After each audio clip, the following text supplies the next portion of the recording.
I'd like to welcome Dr. William L. Coleman, who is the Director of Collections and Exhibitions for the Olana Partnership, the nonprofit that has preserved and interpreted Olana since 1965 in partnership with the New York State Park System. He was previously an Associate Curator of American Art at the Newark Museum of Art, where he curated the exhibition Vantage Points, History and Politics in the American Landscape. In addition to other museum work at the Philadelphia Museum of Arts and the Ashmolean Museum, he has taught at Washington University in St. Louis and Berkeley, where he earned his PhD in 2015 with a research specialty in the Painter Architects of the Hudson River School.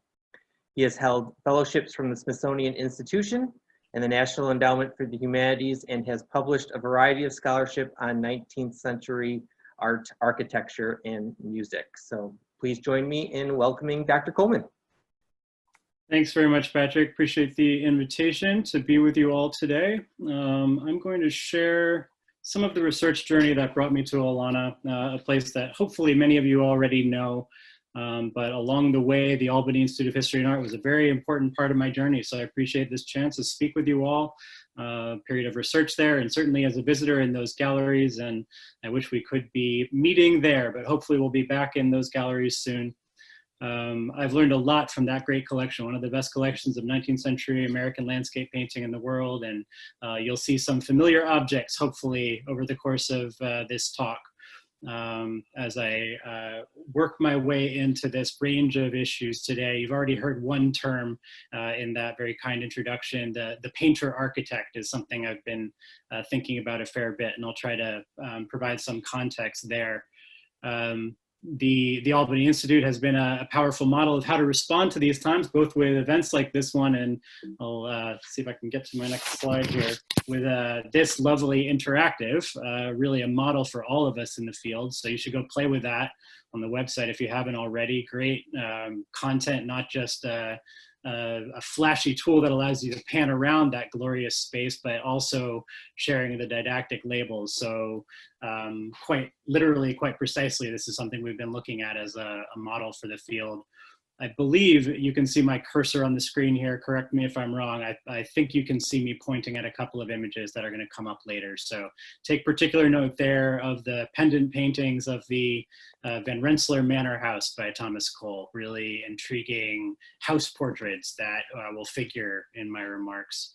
Olana too has been trying to find ways to respond to these times, and I hope you'll come down and join us this coming weekend. Will be our first of resumed public outdoor tours in the historic landscape. So would love to show you around there and socially distanced, wearing masks, share some of the stories of this really, I believe, profoundly important place.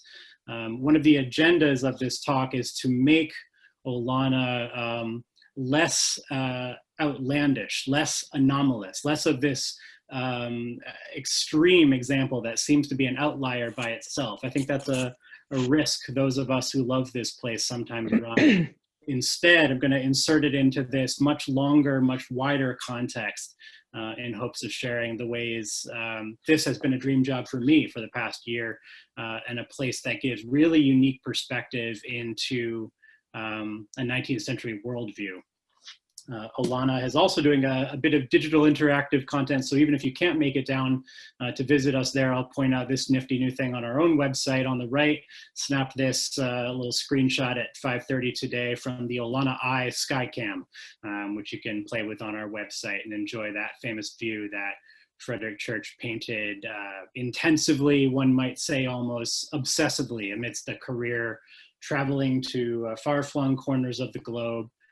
He became really focused on this one particular patch of earth, and this is something of a secret that those of us who work at Olana know, even as we're venerating him as the painter of Heart of the Andes, the icebergs, these great dramatic canvases of remote environs.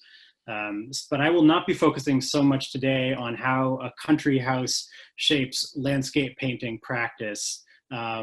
Instead, I'd like to take the opposite side of that same coin, reinserting church into this transatlantic phenomenon that we call the painter architect, this surprisingly widespread phenomenon since the Italian Renaissance, at least, of artists who worked primarily in two-dimensional media, but also contributed to the designs of built structures, from grand and civic buildings, churches in some cases, to the domestic and gardens, transcending brick and mortar, also working with earth and water.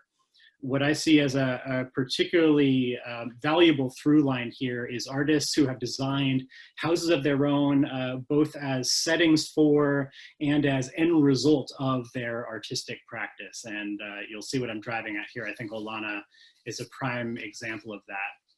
I'm going to be focusing on one history here, an art historical one, and not on the equally valid and interesting tale of the longer use history of this long inhabited patch of earth before the church family's arrival, or even before the arrival of Europeans on this continent. This must be said in these times, but it's something that we think about often. Olana is a place of immense privilege. It's a place that has been incredibly well preserved because of that privilege. We who work there have a burden, an obligation, and a happy duty to use that unique state of preservation to shine a light on stories that have not been so well preserved. This is something we think about often. I will try to gesture towards some of those other stories today, but we are conscious in these times that there is a kind of relevancy question in talking about a white man's grand mansion on a hill. What does it have to do with the crises our society is facing today, twin crises? My response to that, the reason why I'm doing this work and why we are all working hard to preserve this special place even now, is that I think it does help us to learn lessons from the past. I think that it does give us this unique insight into how we got to where we are, a place that is an astonishing relic of a way of thinking, including a complete historic library, a complete archive, and then the objects that one family chose to surround themselves with, even as they were living with workers and others who made their very privileged way of life possible. This is a complex topic, but it's something that we're working on very hard, and I'd be glad to get into it further in the question period. The second point to mention as preamble is that while I'll be talking primarily about Euro-American precedents, oops, looks like I'm missing a slide here, there we are. While I'll be talking primarily about Euro-American precedents, it's worth noting that this idea of the painter-architect, artist-architect is not purely a Western phenomenon in the least. So I'll just give you one gesture toward that, the literati tradition of China, where so many artists were both practicing landscape painting in particular, this is significant, but also designing tasteful environments in which to practice the art of landscape painting. So here's one such example known as the Studio of Gratifying Discourse, a literati painter's interior environment with carefully chosen accoutrements for the pursuit of their art. In the Chinese tradition, not just in the Euro-American one. One could also say a great deal about houses designed for writers. And this is a whole other fascinating topic. We could go into this a bit more after the talk.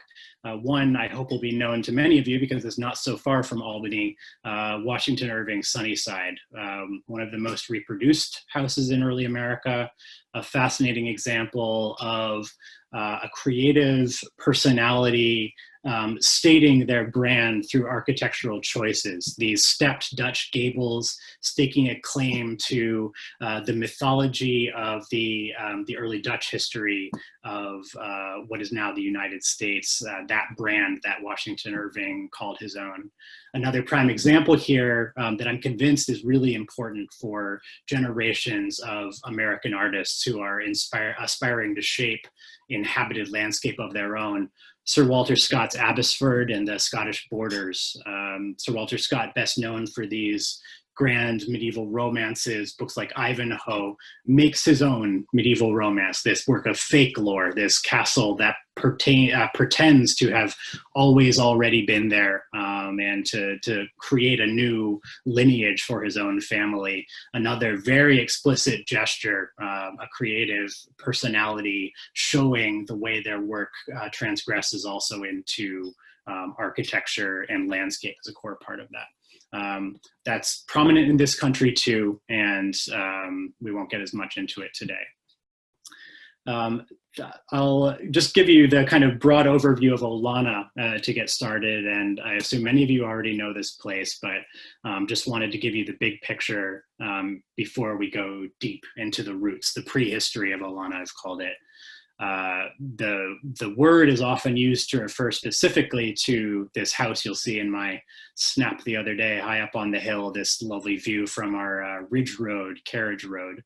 But Olana is much more than a house. You see in this 1886 plan done actually as a class project at Princeton by Frederick Church's son, Frederick Joseph Church, what the estate looked like in 1886.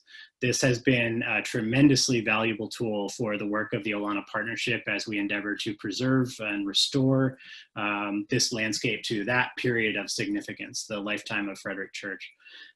What you'll see right away is, in addition to that grand house on top of the hill, is that there's a lot more going on here, including a working farm, including a number of other buildings where people were working, living with their families, eking out a living from this hardscrabble hillside farm, a productive peach orchard that was renowned in the region, a man-made lake, a carefully delineated swamp, many different ecosystems, and a massive tree planting and earth moving effort to shape and create a man-made work of landscape art across media. So that's what we're talking about. Olana, I would argue, is the supreme example of this kind of transgression of traditional media and this ultimate realization of dreams and aspirations that I'll show you were latent already at many different times and places. So I wanted to be very clear what we're talking about. We're not just talking about a fancy house. We're talking about 250 acres of land art, we might say, avant la lettre, before we get to mid-20th century artists using that term. This is a really intriguing case study of some similar goals to create an immersive experience that models also how our eyes move through a landscape painting. I'll go forward to the earliest point in my remarks today. Even as we could go farther back in time to ancient Rome and these villas of writers and others, the Italian Renaissance is a logical place to begin here, looking at the houses of major artists and the buildings they were making for their culture.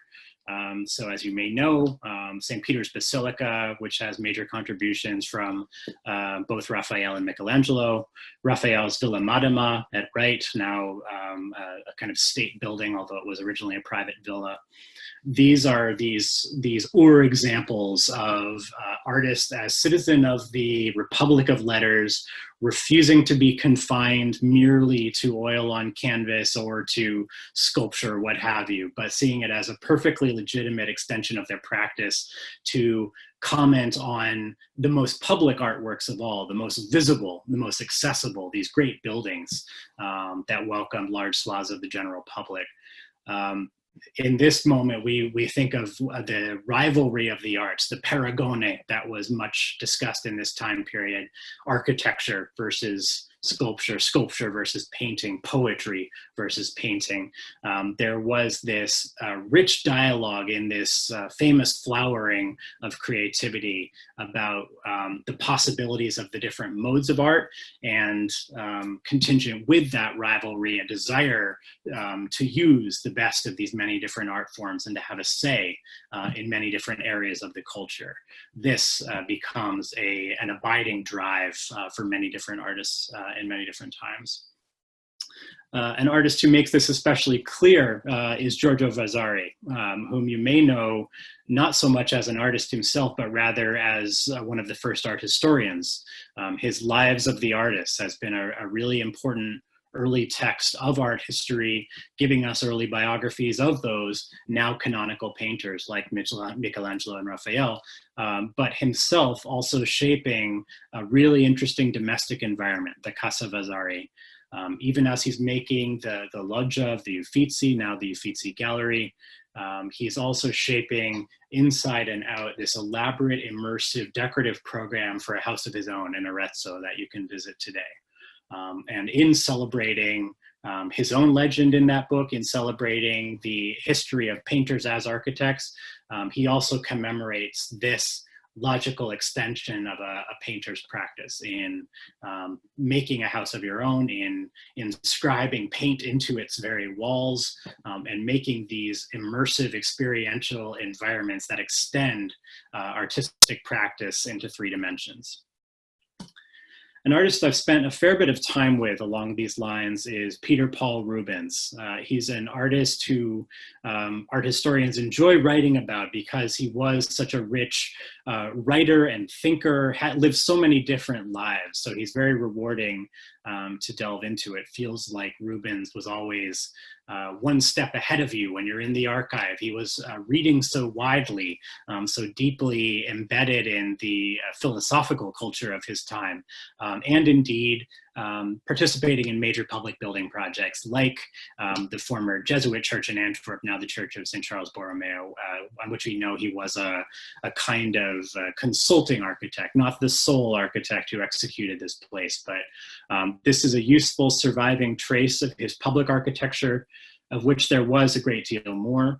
Even as Rubens was making the paintings that have prompted the adjective Rubenesque for incredibly dramatic, flowing drapery, a lot of fleshy nudes and dramas of religion and history, he was also making useful civic architecture that was temporary by its very nature, triumphal arches for the ceremonial entry of an archduke of the period into Antwerp, things thrown up in wood and plaster for a special occasion and then discarded. So we know only their preparatory drawings today, but just one more trace of how this prominent painter who was skilled in business, skilled in politicking, made himself integral to a culture, and found himself somebody who had to be consulted on an archduke coming to town, on a need for a new church.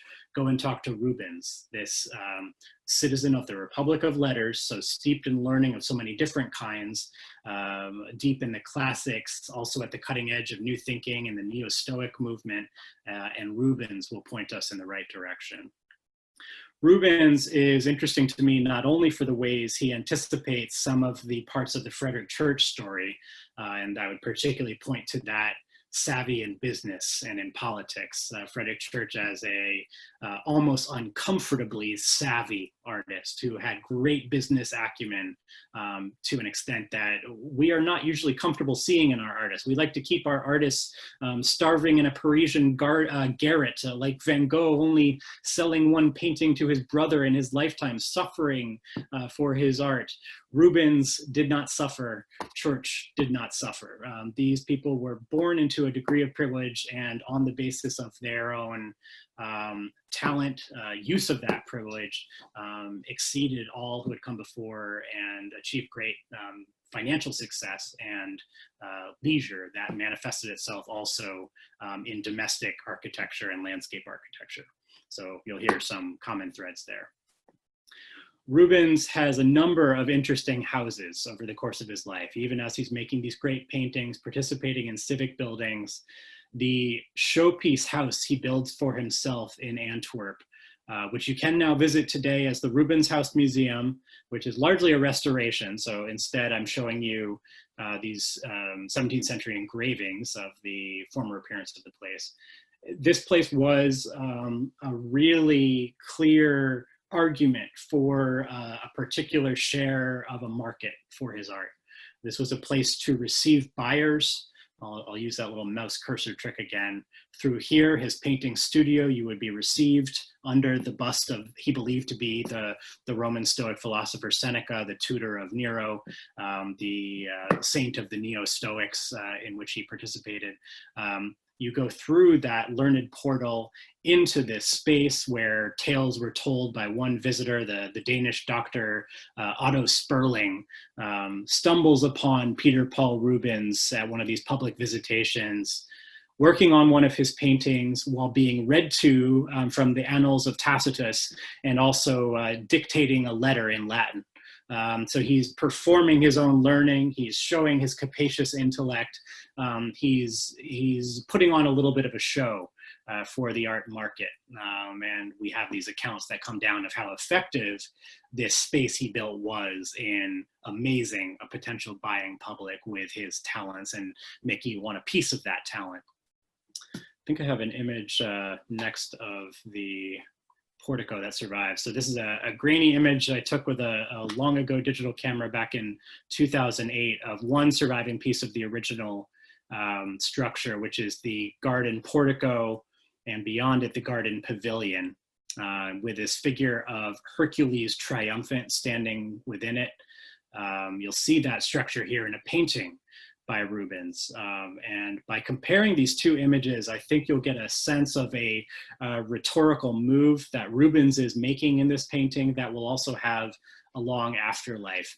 If you look through the portico here, you'll see a high wall at the back of the garden. That gives you a sense how closely crowded this house is in the heart of Antwerp, with other houses right around it. This is not a country house. This is an enclosed courtyard house in the middle of an old city.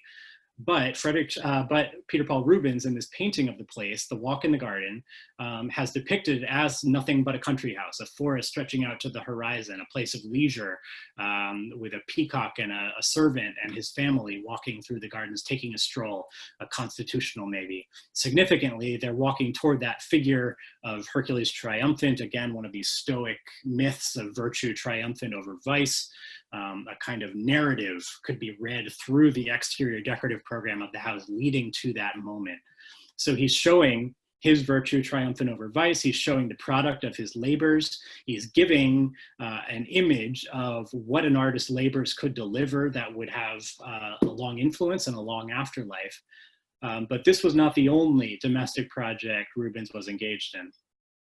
This painting is tremendously important, and it will come up a number of times here because of the ways we can very precisely show that other artists I'll talk about were in the same room as it. So this is a painting that travels, and we know it had a very direct impact for generations of British and American painters. Landscape with a View of Het Steen is very late work by Rubens. I believe he dies in 1640, if memory serves. So this is right before the end of his death. He is starting to be frail. He acquires this grand country manor that carries with it an aristocratic title, Lord of Steen, which means the stone. And it includes this medieval tower that you'll see at right here. Again, I'm hoping you're able to see my mouse in these images, but yeah, this high 4-square medieval tower, the oldest part of the structure, another kind of claim on antiquity. You heard me mention that with Sir Walter Scott. You'll see a number of other towered houses recurring in these remarks. So we have this prime example of an artist who, through hard work and successful maneuvering in the courts of Europe, a successful politician, diplomat, even spy, who is known to have been passing secrets learned through cultivating portrait commissions in the great houses of Europe back to the Catholic court of Spain that governed the southern Netherlands at this time. Somebody who was deeply embedded in this dangerous, backstabby court culture of his time. After all that hard work, virtue triumphant over vice earns him the leisure of this country estate and the leisure to turn to landscape painting as a purely personal art. And these are generalizations, but they seem fair. I don't believe Rubens ever sold a landscape painting in his lifetime, but he did make more than a dozen such paintings in his life. And this is the ultimate of them. One of the signs that it was a personal object is really unusual construction. It's built up from something like 19 different oak panels that were jury-rigged together, which has made for some difficult conservation work over the years, as you can imagine. He celebrates this vast landscape stretching out to the horizon, that atmospheric perspective where the world turns blue as you go farther away. He shows a tiny image of his family by the moat that his little castle, of course, came with.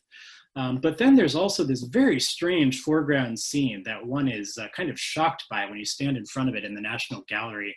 You're kind of complicit in this act of stalking. You have this hunter here and you're hidden with that hunter as he approaches this covey of partridges. and you're confronted at eye level by the bleeding eye of a sheep here on the cart. So there's this strange death latent in the landscape. And I think it can be argued that he's using his country leisure to offer a narrative of the stoic cycles of life, virtue again triumphant over vice, and a kind of equanimity in the face of the pain of life that country life secured to him. So a fascinating image. We know that this was in the collection of the British collector, Sir George Beaumont Baronet, an important patron of John Constable, another really interesting case study of the painter embedded in a particular landscape. We know that Thomas Cole, who will come up later, visited Sir George Beaumont with John Constable. So we can put a number of painters in the room with this painting. An amateur of the arts who was very welcoming to generations of artists. And in its availability in British collections, I think it had a really wide influence. So we get this inherited idea of the ultimate artist country house, the towered house as a place from which to survey a particular landscape, the country house as a purchase from which to pursue a dedicated practice of landscape in contrast to earlier lives. And this is a whole set of tropes that will recur.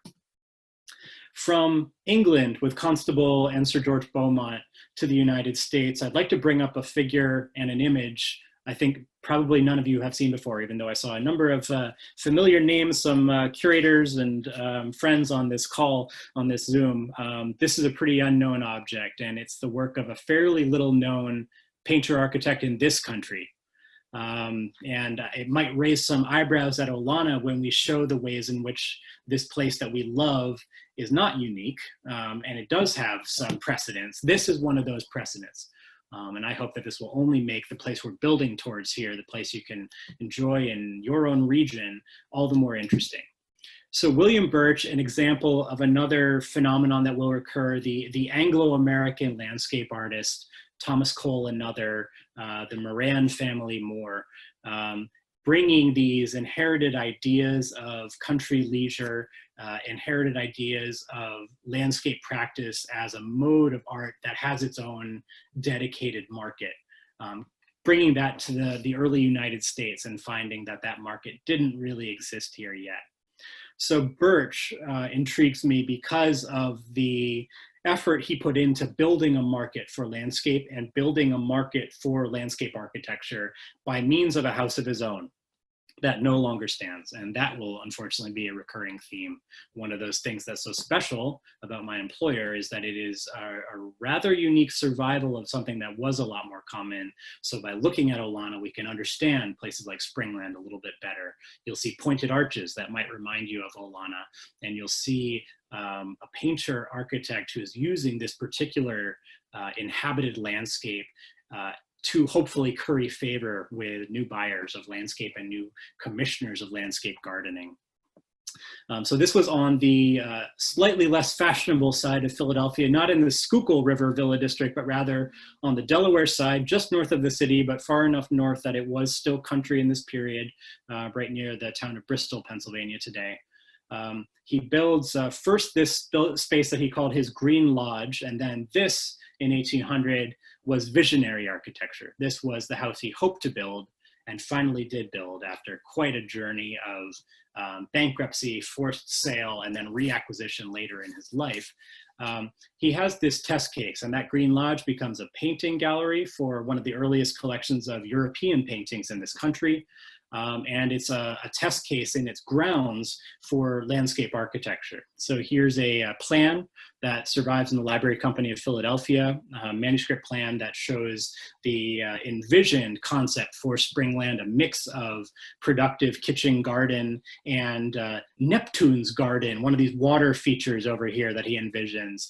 This concept of the American landscape as a naturally occurring landscape garden, these received tropes that Europeans on arrival in this country claiming it was ripe for their use and seeming always empty and without a history of its own, despite the immense problems of that worldview, see a landscape that is already park-like. There are comments on how one could naturally drive a carriage through the American forest because the trees grow far enough apart here. There's a sense in which the privilege of an aristocratic private park is extended to all in this country, and Birch's project at Springland, which will have an interesting documentable afterlife, is to encourage Americans to value their landscape in its naturally occurring and wilder form, without cutting down all those trees, without mowing all those lawns, but enjoying some of that wildness. And that will be an uphill battle for him. So we know that Birch was embedded in the art world of Philadelphia in this period, associated with the Pennsylvania Academy of Fine Arts, as was also his son, Thomas Birch, who was a collaborator in this important project. That is another through line here, the country seats of the United States of North America. This early collection of printed views of ideal practices of country life that was published on the model of English collections of country houses like Britannia Illustrata, a whole other group of these Vitruvius Britannicus luxury books. We might compare them to coffee table books today, beautifully illustrated collections of the most conspicuous consumption domestic architecture of the period. Birch hopes to make that kind of project, and he finds it's largely a failure, that nobody wants a celebration of private privilege in this country at this period. There isn't enough of a market for landscape architecture to make a professional practice of that art form. But this book survives, and its influence survives as well. We know that Thomas Cole took some life drawing classes at the Pennsylvania Academy of Fine Arts, and we can put him at PAFA, as the acronym goes, in the same year that some Thomas Birch paintings were displayed in its annual exhibition. So we can draw a slightly shaky through line here from the Birch family's pioneering painter-architect influence to his own work. And we come to some heart of the matter topics here. This is something that brought me to the Albany Institute of History Art in the first place, to do some research in papers of the person whose name was pronounced George William Fanshawe in the period. I believe the current descendant up there in Albany pronounces it Featherstonaw again. I hope that you'll be able to see the detail at upper right, and you may find, if you haven't used Zoom before, that you can drag the little pop-up window of people's faces off of the detail image of another American country house, so you can see it. Thomas Cole, here at a very early stage of his career, Anglo-American artist, bringing to the United States inherited ideas of landscape art and of elite country life, begins his practice, as is too often forgotten, with this strange kind of painting, house portraiture. Flattering a rich man by painting his possessions for pay. This area now, Featherstonaw State Forest near Schenectady, or Duanesburg more precisely. You can visit it, but nothing of that house stands. I'm told that one can maybe sniff out the foundation in the forest there. I've never managed to do it. He makes a series of views of this interesting house at the very beginning of his career. And I think it's worth underlining that before he turns to so many great paintings in the collection of the Albany Institute of History and Art, of which I'll show one next, he's beginning with domestic landscape, concepts like this, a vast scale, placing this stark white civilizing influence, it would have been thought in the period, in the middle of a very wild and hostile and rather dark landscape with swirling clouds and black trees. We are encouraged to note in the foreground the border Leicester sheep that Fanshawe was famous for importing. Performing the role of a gentleman farmer in this particular patch of earth, ideas that would seep in deep for Cole and for his students. Let me go to the next here. An image in your collection that you might be surprised to see in this context, I think it's 46 to 47 preparatory study for the never completed Lost series, The Cross in the World by Cole.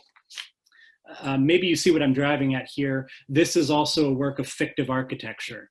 Cole very much deserves this same appellation, painter-architect. And I'm intrigued by how his grand, we sometimes think of them as sentimental, overtly religious journey of life, course of empire images, and indeed the cross in the world, how closely tied they are to architecture and how architecture is useful to convey his moralizing mission. So keep that in mind the next time you see this object. I don't know if it's on view right now, but I hope so. I'll turn to another Albany image, and another that brought me up that way, at top right, another house portrait. This is not just juvenilia. This is not just a poor young artist doing what Fanshawe required him to do, but even in his final decade, Cole comes back to the Van Rensselaer Manor House. You have that lovely series currently on view in that gallery. You can view in 360 degrees, making this nostalgic, maybe even mournful image of the passing of an American aristocracy, a distinctly conservative artist who felt a particular bond with what had been called the Federalist aristocracy, this old model. And the Van Rensselaers, as you probably know, maybe the closest thing to pure ugly feudalism that this country ever had, with a vast empire and people working practically as serfs on their land, the anti-rent war, this kind of tenants uprising, a whole fascinating story of progressive revolt back in that period that might have some ties to the present. We'll see also some other major building projects in which Cole was engaged, and then one that he never really succeeded in building. It may come as a surprise to learn that Thomas Cole was in effect the major architect of the Ohio State Capitol building in Columbus. And this is an early preparatory drawing for that project that I found at the New York State Library. An amazing ink and wash study for that building. You can go take a look at it later, but you'll see, although it's been flattened somewhat, that high cupola remains. He also dreams of building a towered house of his own. You won't be surprised by this point. So at lower left here, we've got a very practical, not fictive architecture like Cross in the World, but very practical architectural drawing for a villa he aspired to build on land he acquired at the end of his life on the property of what is now the Thomas Cole National Historic Site, not replacing the building that remains, but 2 acres at the southern edge of the property. He dreams and he thinks he totally will build this building. He's writing to correspondents in the period saying they should be able to come and visit by early next year, but this never pans out. He never does succeed in building this great Italianate villa with its tower, in some of which drawings for he has indicated that it would be his studio, an elevated studio from which to survey the landscape. He does, however, succeed in building the building at lower right, which, as you may know, was recently reconstructed after regrettably being torn down only in the 1970s. The new studio, the building that would have been a key marker of this landscape for people like Frederick Church, and the sole built remnant of Cole's own architectural thinking on this property. We can see the afterlife of that structure in this memorial drawing for Thomas Cole after his early demise by his star pupil, Frederick Church. You see, we're finally getting to the heart of matters, but I hope you'll understand why we lay out all this foundation here. Frederick Church sees it as perfectly appropriate soon after the death of his great mentor, one of the pioneers of a professional practice of landscape art in this country, to make a drawing of his domestic landscape, including prominently at right on that 2-acre plot he finally acquired, the building of his own, not merely as a tenant in his wife's family's building that had long stood on the site, but the new studio, the place that he made for his own. So Church very clearly inherits this idea in the mid-Hudson Valley, a particular bond with this particular landscape, and sees his mentor aspiring to build real architecture there. There's a lot here that I can't show you in photograph form. There's a lot that tantalizes us, a lot that is also in the ether around Olana. Here we have some images of Albert Bierstadt's great house at Irvington, Malkasten, which means a painter's box in German, slightly misspelled German. Built somewhat into the side of a hill. You can sort of make that out here and more dramatically in this image. And these are the best images we've got of a house that no longer stands. Such a common story, lost to fire. These painters' fortunes ebb and flow and most often do not come down to the present, but I want you to see how common it is to aspire to something along these lines. So Bierstadt, That painter, best known for his brand as painter of the American West. This house participates in that brand. And we have these intriguing stereographs of the inside of the house. We see the Tlingit blanket up there, very closely resembling one in the collection of the Newark Museum, my former employer. All manner of art objects that Bierstadt would have considered ethnographic proofs of authenticity, collected from all manners of Native people, willy-nilly, not systematically, an amalgamation of Native America, burdened and laden with assumptions that Native Americans were already passing into history, so that it was for the likes of Bierstadt to be their savior, come along and document them, even while in some ways participating in their demise. So there's this ugly side to the whole story that we need to confront head on. The mythology that Bierstadt is building up around himself is this great savior and transmitter of Native America, which is always for him implicitly far away in the West, via these great paintings of Yosemite and beyond. So Malkastan is a place that performs that brand, makes a claim on his market, and many of these objects now are in the American Museum of Natural History. So I would love to bring those back together for an exhibition someday and to see what Bierstadt was choosing to collect. Another lost house is a painter who demands a lot more attention in this context. The work of Jasper Francis Cropsey is really important for an understanding of this whole world of painter architects. I'm showing you here, not a country house, obviously, but one of the number of railway stations that Cropsey designed as a professional practicing architect for the New York 6th Avenue Elevated Railway. So this is not a gentleman, citizen of the Republic of Letters, dabbling in an amateurish pursuit of building, but rather serving out a professional architectural apprenticeship, designing useful buildings like this one, as well as country houses for others. But he's also making houses of his own.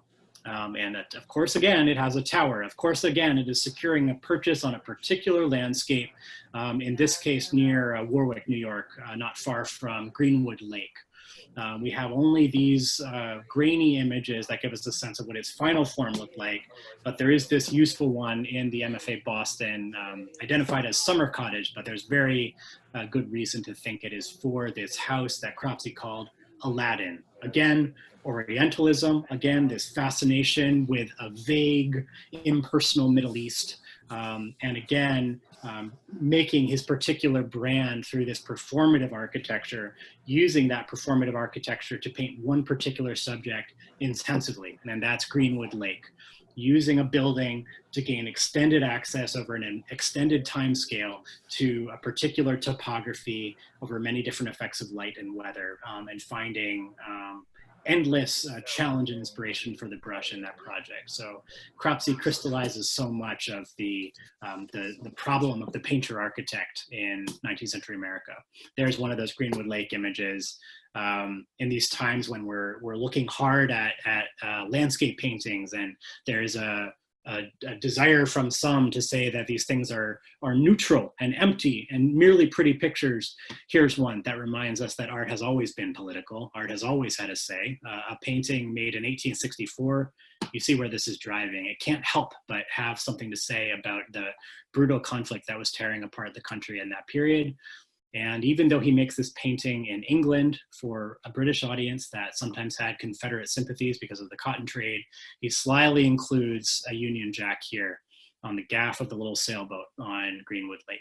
Sometimes he makes these political gambits even more explicit. He'll include a Union soldier in a painting of Richmond, England, gesturing back to Richmond, Virginia during the Civil War.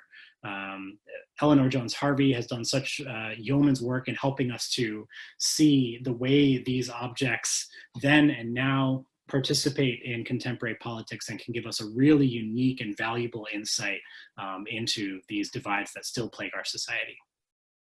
To Olana at last. Olana, so much more than a house, but Olana, this prime example of the painter architect carrying out the full manifestation of these long lingering dreams.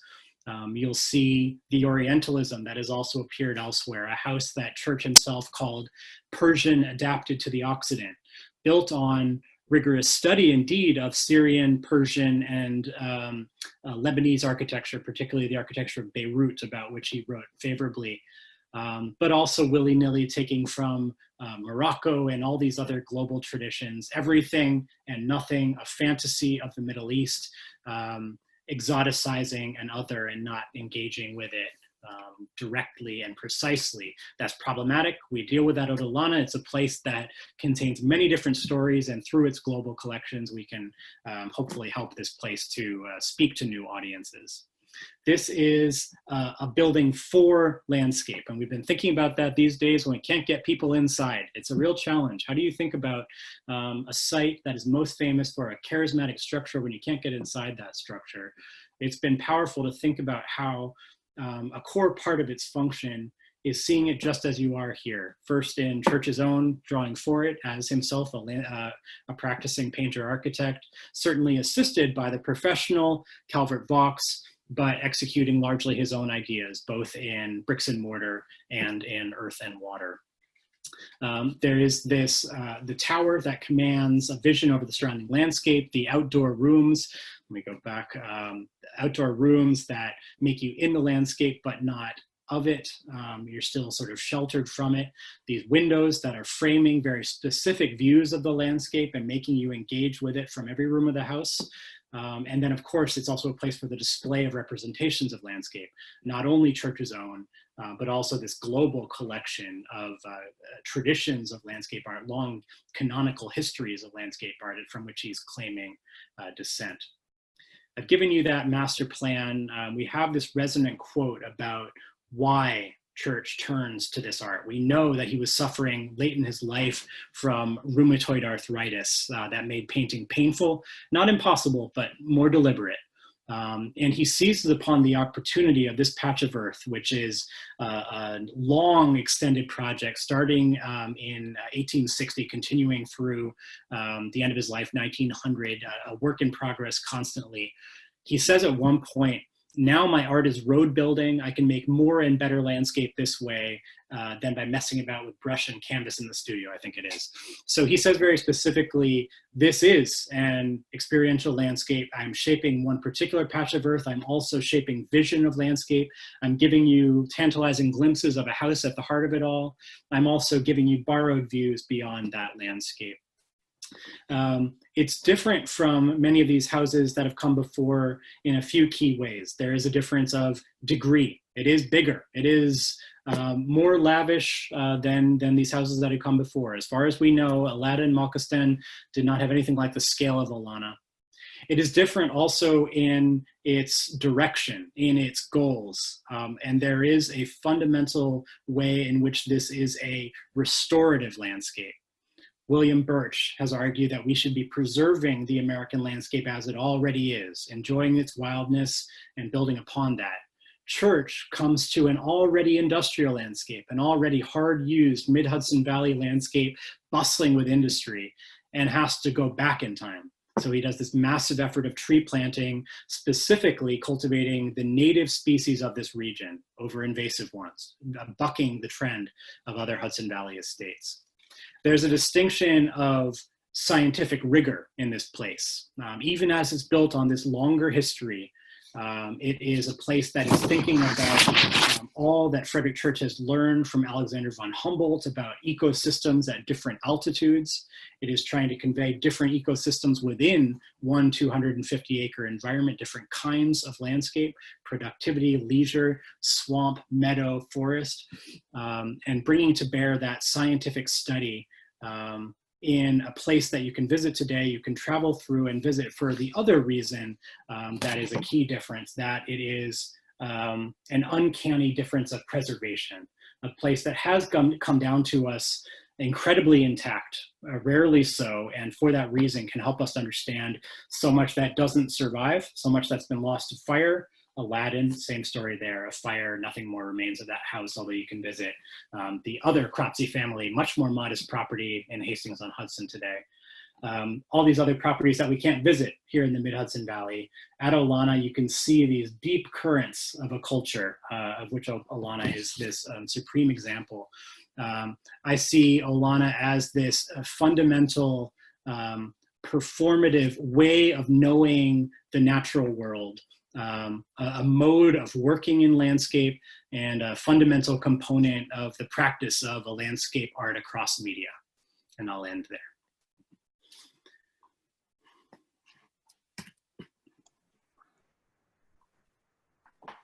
Thank you, Will. Everybody can hear me okay, right?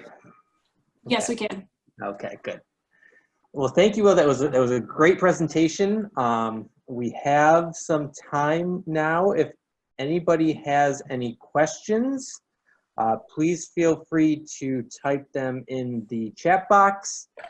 If you would like to go ahead and unmute yourself and ask a question through your mic, please feel free to do so too. So we have one question in the chat box from Karen that says, on the final 2 slides on the right, was that a church image also? Yes, indeed. I could pop it back up there if there's an audience cry for it. But yes, those were 2 views by Frederick Church of his own country estate. Clouds over Olana was the one on the left in our collection, much reproduced. And on the right was an oil study now in the collection of the Cooper Hewitt, which has a major collection of Frederick Church oils that used to belong to Olana, but was transferred by Church's heir, Lewis Church, in the early 20th century. So Church was certainly making many views from this house and studio, multiple studios on the property over about 40 years. But he was also making views of the house at the heart of it all, showing us clearly in oil on paper, oil on board, sometimes oil on canvas, the way he saw that charismatic house functioning as a subject in landscape, something that is meant to intrigue you from far away. So we're always trying to remind visitors that it's not the only way to understand Olana, to get inside the house and take a house tour. That's a fine way to see this place, but the landscape is an elaborate artwork that you must move through and to get these gradual revelations as you go. Dorothy asked, did Bierstadt help design, and I'm going to just butcher it, Mulkistan? Good question. There's another distinction to be drawn there. While Cropsey Church and Cole really deserve the term painter-architect, Bierstadt does not. I don't see any evidence that he's taking much interest in the practical discipline of architecture. Instead, he's working with an architect named Jacob Ray Mould, W-R-E-Y-M-O-U-L-D, who's very interesting in his own right. I've heard some murmurings out there in the scholarly world that a biography is coming of that all too little known architect. So we'll hope to learn more about that building down the road. Catherine asked, she was wondering if you see Benjamin Latrobe and his watercolor landscapes fitting into this tradition as well. That's a very interesting point. So what my biases as a specialist in paintings mean that in this talk, I start from people who also started from painting. Even though Cropsey comes up through the professional practice of architecture, he turns full circle and he becomes a professional painter, and it's through painting that I find my way into this. But you're quite right to say there's a whole other side to this coin. People who, as continuing lifelong professional architects, learn those same useful skills of landscape draftsmanship and then dabble on the other side of the fence. And Latrobe is a really interesting example there. So we could give a whole other talk about major architects who are also making paintings, making other works of seemingly pure pleasure that contrast with what we think we know about their contributions. That's a good point. Let's see. Allison asked, would you consider Frank Lloyd Wright as a performative architect like Church? He had a specific vision and a careful place for every item. I think there's something to that. There's this term that comes up a lot when we talk about the buildings of Frank Lloyd Wright that is also wholly applicable, although apocryphal, for Olana, Gesamtkunstwerk, that word usually used in reference to the operas of Wagner, the complete work of art. Frank Lloyd Wright famously, in this prickly way, insisting that the inhabitants of his houses sit in his chairs and live in the house in just the right way.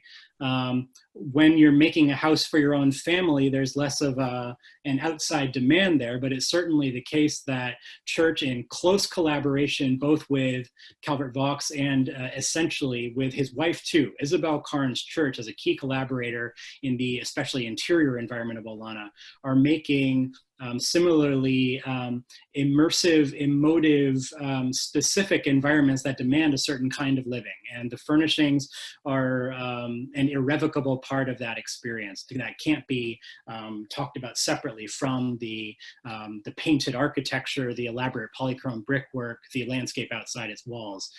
So there's something to that.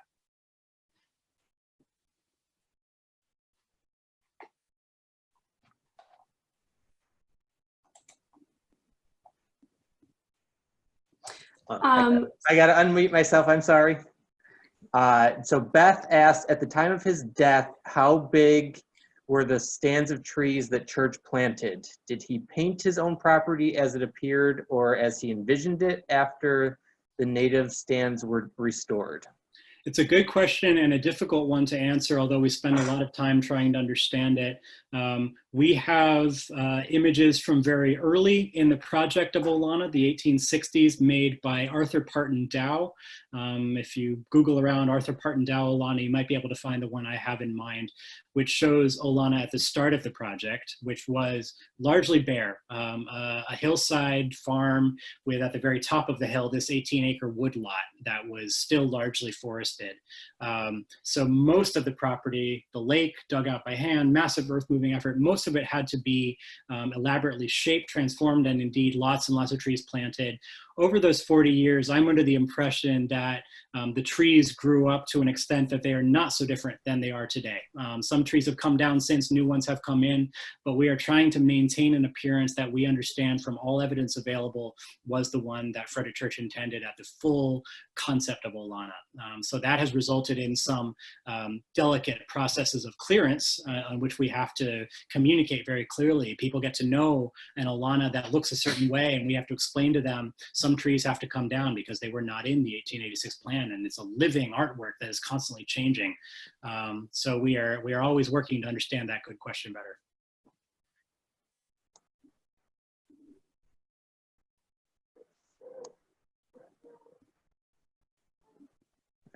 So Catherine just typed in another question. She said, I find it interesting that Church's original sketch of Olana's tower does not include the balcony at the top. Do you know if Church perhaps made the decision to add the top of the balcony after visiting the house/tower while it was under construction? Perhaps climbed scaffolding and realized how spectacular that view from the height and changed the design? That's a lovely image. Maybe so. We may never know. I like that idea of Church like on the fly, realizing that he was about to miss a grand view. I think it's a little less dramatic than that. And this will be a story that we tell in our 2022 exhibition, which commemorates the 1872 anniversary, the completion of the core of the main house at Olana. So we are reassembling these widely dispersed architectural drawings that will trace a much more gradual process of design in which he departs from the early concepts of Calvert Vaux and starts to shape that tower as we know it. So I can show you others that show a very deliberate process of developing that lovely tower as it stands there today. So I'm not under the impression it was an on-the-fly decision at the end of the project. Dan asked, do you find any direct connections with other Southwest architects that were influenced by Olana? He said he works in La Posada Hotel in northern Arizona, a 1930 building designed by Mary Coulter. Coulter and Fred Harvey used fictional histories as the basis for much of her designs. Have you found any direct influences between Western American designers and the artist-designer Church? It's an interesting question, and we're certainly eager to understand this kind of descent from Olana, the afterlives of Olana better. So open to ideas there. The figure of transmission to the Southwest who comes to mind first is another painter, architect, painter, inhabitor of landscape, Georgia O'Keeffe, who can help us get from upstate New York to the American Southwest via her Lake George series. I think it's very likely she would have known and visited Olana, although I have not yet seen the evidence of that. And then she is herself inhabiting Ghost Ranch and these really interesting traditional Southwest buildings there. So there are some lines of descent. It's challenging to draw very clear ones before Olana truly becomes a public site in 1965. And you get this public knowledge via the famous article in Life magazine by the savior of Olana, David Huntington, Smith College professor, "Must this house be destroyed?" A key moment in the historic preservation movement, big photo of the main house at Olana. That might be a moment from which we can start to trace further descent in all regions of the country.